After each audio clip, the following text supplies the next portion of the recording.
What's up guys, Mickle here, and in this video, we're going to be going over exactly where we stand right now in the Ripple SEC case, because guys, there has been a ton going on behind the scenes, and I think it's time we zoom out and take a look at exactly where we stand right now, how much longer this case is going to go on for, and guys, whether it is looking more like we're going to settle this case or go the distance.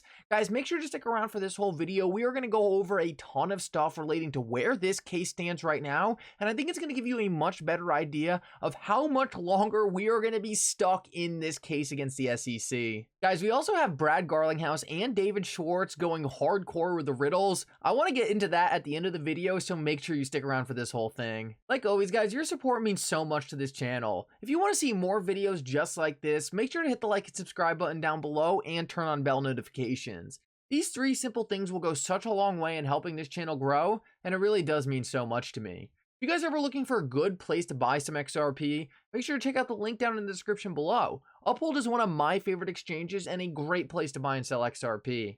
With that said though, let's jump right into the update, and I hope you guys enjoy the content. So guys, real quick, Moomoo is running an absolutely insane promotion right now that could win you guys a ton of money. If you sign up with Moomoo right now using the link in the description of this video, you could win up to 15 free stocks, and your chance of actually winning an Apple share are doubled if you sign up today. Also guys, Moomoo is a great exchange. They're regulated. They have some great products to help you guys trade stocks. So make sure to check that out and definitely sign up with Moomoo if you want 15 free stocks. So guys, breaking news in the middle of recording this video, we have confirmation that the SEC was forced to hand over the Bill Hinman Ethereum free pass emails. They are now in Ripple's possession, and Stuart Alderati, the head of Ripple's legal team, says that this is an absolutely massive win. These emails were well worth it, and this is one step forward to Ripple beating the SEC in court. Guys, congratulations. This is a huge win. We have been waiting on this forever,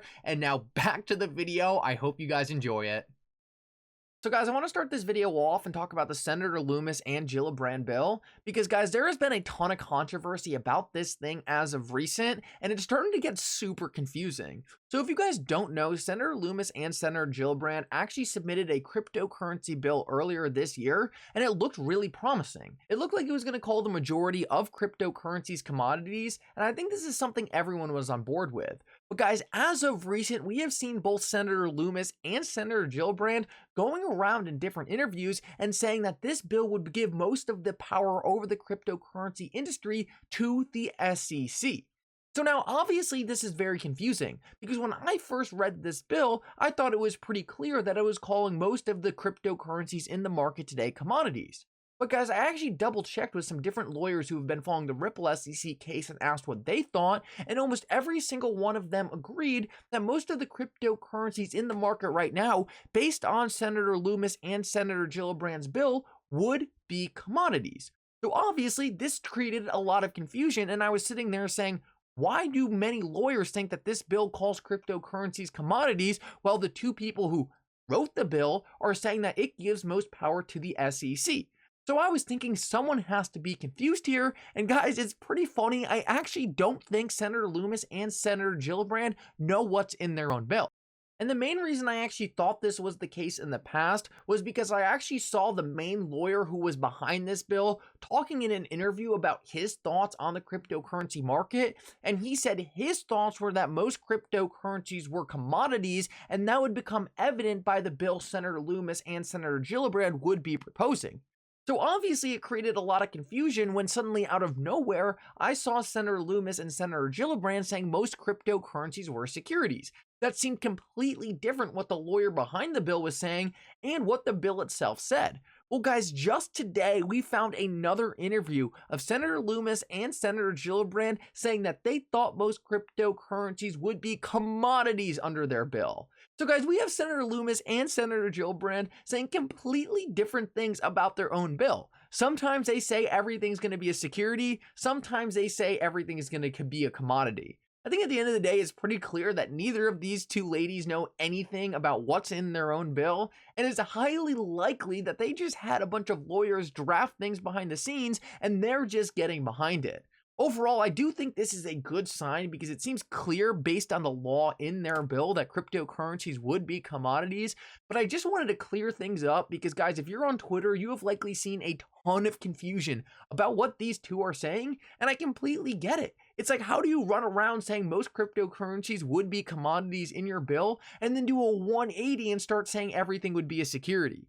Either way, though, I do think their bill is good as long as they don't go changing things. I don't think they have any idea what's in it. But guys, I did listen to what the lawyer who drafted the bill had to say, and he was very optimistic on crypto. So overall, I do think this is a good bill. I just wanted to point this out because, guys, it really shows the lack of education in our government. Kind of scary to see that these people who haven't even read their own bill are going to be making the rules for cryptocurrencies in the future. But either way, at least I think they are good rules. They just don't understand them. So now, guys, I want to keep moving. And before we jump into exactly where the Ripple SEC case stands right now, and Jeremy Hogan did an awesome breakdown of this on Twitter, so make sure to stick around for that. I wanted to show you this quick clip of William Grunfist. He's a former chair of the SEC, and guys, this is actually an interview he did that did not get a lot of attention at all. But guys, I think this interview is really going to show you how weak he thinks the SEC's case is against Ripple. And guys, this is a pretty profound sign coming from a former director of the SEC. Listen up to this, and I think you guys are really going to understand how weak the SEC's case against Ripple really is. The Securities and Exchange Commission brought a case against the developer of orange groves who wound up selling interests in the orange grove combined with a land management contract. And this is a very important distinction. What you would have is tourists come down to Florida in the 1930s and 1940s.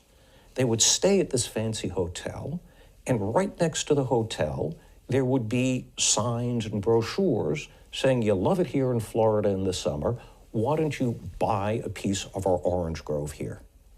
And the important point is that what the tourists were buying wasn't the orange. It wasn't even the tree. It was the combination of the citrus, the rights to the profits of the citrus, with the management contract. It was the package that the Supreme Court decided satisfied the definition of an investment contract. And because that investment contract was not registered with the SEC, and because the sellers couldn't demonstrate that they qualified for an exemption, the Supreme Court agreed with the Securities and Exchange Commission, and it said that the combination of the sale of the orange grove with the management contract was a security. The Supreme Court at no point held, and this is really important, that an orange was a security. So guys, I think that just makes it so clear. The SEC sued Ripple alleging that XRP itself was a security, but there is absolutely no case law out there that says this is true. The fact of the matter is that all the case law out there points to the fact that XRP is not a security, and yes, maybe Ripple sold XRP in the past in ways that might have violated securities transactions, but XRP today will never be declared a security.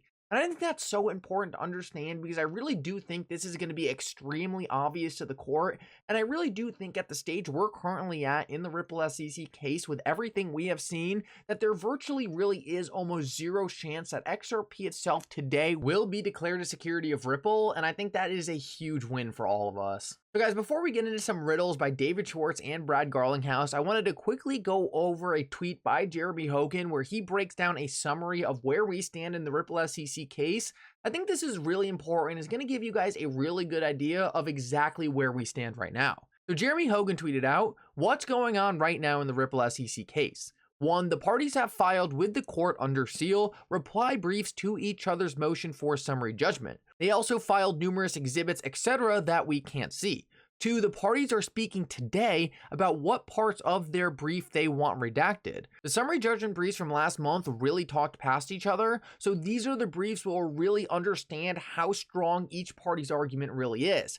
How will the SEC respond to where the investment contract is? Ripple called out multiple times in their summary judgment brief where is the investment contract that XRP holders entered when they bought XRP with Ripple? The SEC is going to have to define that. So that's why these new summary judgment briefs are going to be so interesting. He then goes on to say, the briefs are scheduled to be made public next Monday, but last month the SEC ignored that deadline and filed it a day late. So be on the lookout anytime Sunday or Monday for these to drop. After that, it's just one more brief on November 15th, and then we're basically done. So guys, obviously it's a great sign to finally see that we are nearing an end of this case. We only have one more filing on November 15th, and then it is game, set, match. It's up to the judge to decide who wins. Is XRP a security? Is XRP not a security?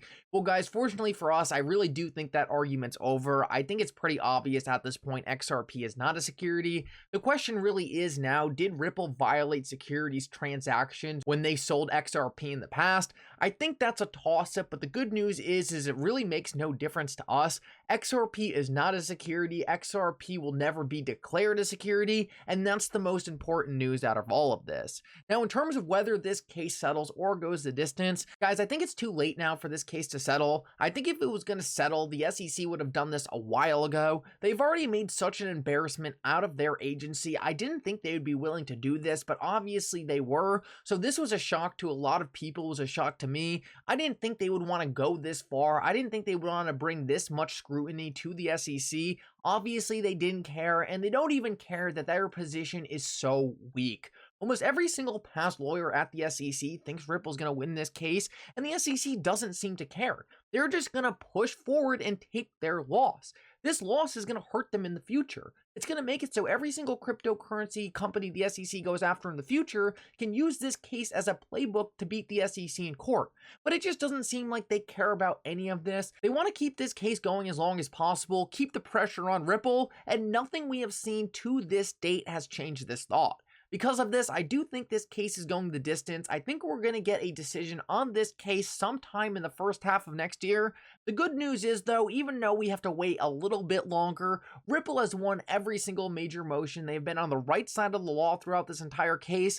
And guys, that's really all we can ask for. At the end of the day, we're going to beat the SEC. XRP will be declared not a security, and then institutions are going to rush into the only digital asset with certain clarity in this market. And guys, what do Brad Garlinghouse and David Schwartz have to say about all of this? Well, Brad Garlinghouse has made it so he is following 589 people on Twitter, and David Schwartz now changed his profile so his head is in the clouds. So guys, is this a good sign? Well, I don't know, but it certainly doesn't seem like a bad sign to me. Guys, thank you so much for coming. I hope you enjoyed this update. If you did, make sure to like and subscribe. It really does mean so much. And for now, Mickle out.